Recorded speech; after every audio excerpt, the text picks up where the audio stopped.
Bonjour, je suis Geoffrey, enchanté, c'est ma première vidéo ici et j'espère pas la dernière, on verra si c'est intéressant.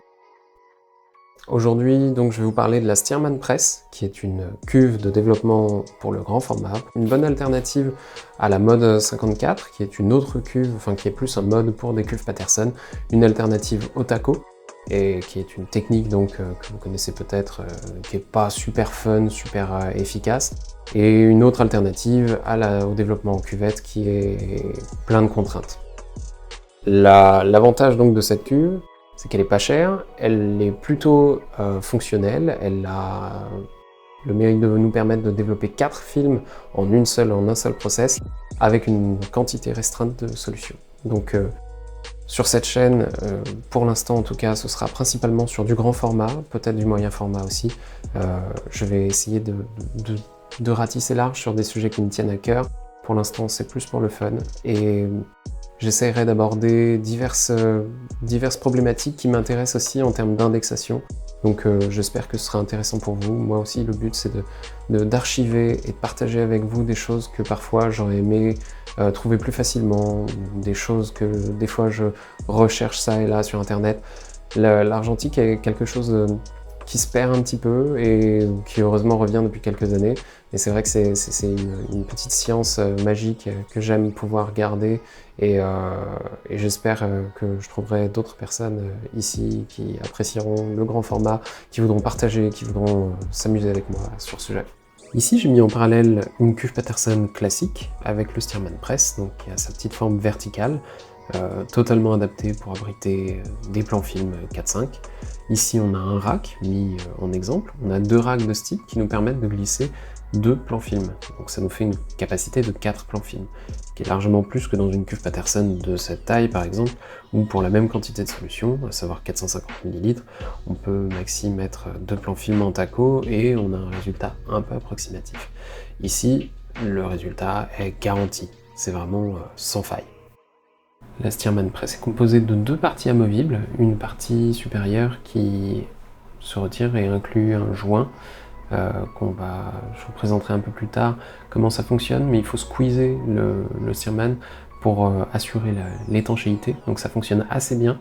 On a évidemment deux petites ventes, des orifices qui nous permettent pour l'une l'appel d'air et pour l'autre le versage. À l'intérieur, on glisse sur un système de glissière nos racks, et on a un petit système d'abri anti-fuite de lumière qui fonctionne assez bien.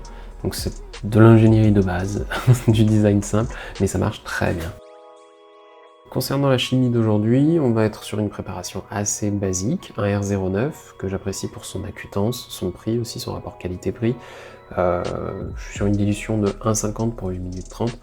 Du coup, une dose comme ça nous permet de faire 4 plans films, donc c'est particulièrement adapté pour la préparation d'aujourd'hui.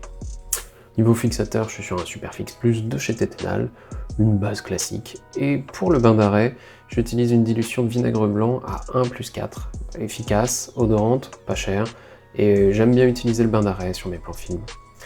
Enfin, je prépare un peu d'agent mouillant pour mettre dans une petite cuvette qui va me servir à stocker les films en attendant le nettoyage. Pareil, pas forcément obligatoire, mais bien pour le nettoyage.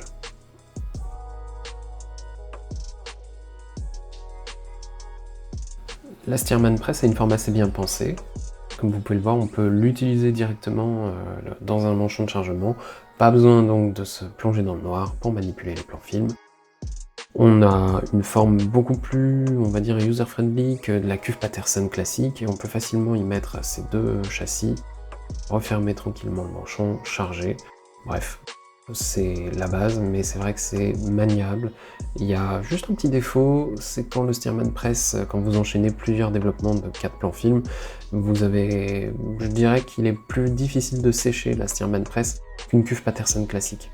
Ça peut se résoudre assez facilement, mais c'est vrai que vu qu'il y a pas mal de petites parties amovibles dedans, on a vite un produit tout humide, et du coup c'est pas terrible, ça peut prémouiller un peu accidentellement vos plans films. Donc c'est le seul défaut que j'aurais à y trouver.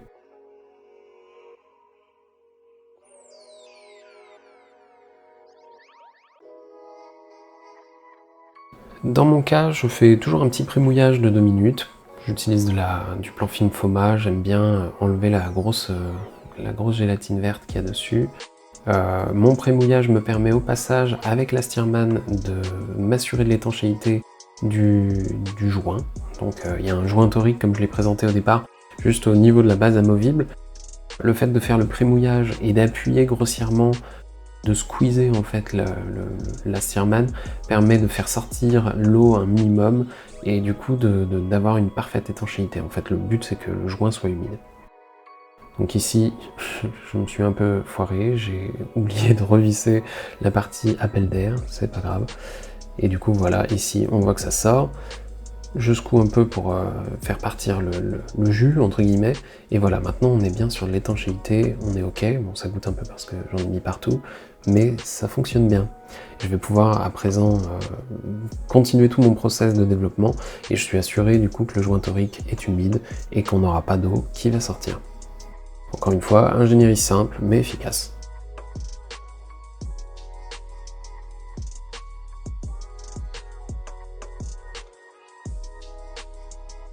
Enfin, quand c'est terminé, je peux procéder à mon vidage de mon dernier bain, donc mon fixateur. Et c'est à ce moment-là que moi je stocke rapidement dans de la jambe mouillante dans une solution mes plans film. Si par exemple j'enchaîne directement vers un autre chargement, c'est plutôt pratique.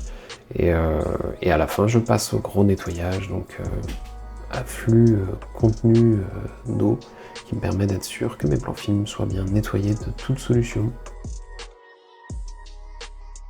Toute cette partie-là est assez simple, hein. Le retrait du plan film du rack se passe bien, je trouve ça vraiment zen. Il n'y a pas de risque d'abîmer ou de griffer le plan film sur sa surface sensible. À manipuler quand même un peu moins salement que moi, normalement. Moi, je fais ça avec mes doigts, comme ça. Bien des puristes vont trouver ça un peu violent. Voilà, cette première vidéo est terminée. Merci de m'avoir suivi jusqu'au bout. Je fais défiler là en temps réel les quelques photos qui ont été développées avec lors de cette vidéo. Si vous avez la moindre question, si vous avez aimé cette vidéo ou si vous ne l'avez pas aimée, n'hésitez pas à mettre un petit pouce bleu ou un rouge, hein, tant pis. Si vous avez des questions, n'hésitez pas aussi. Il arrive que je lâche quelque chose, quelques petits partis pris comme ça, donc si vous avez besoin de débattre, je me ferai un plaisir de débattre avec vous. Et voilà, à très bientôt et à plus tard pour une nouvelle vidéo.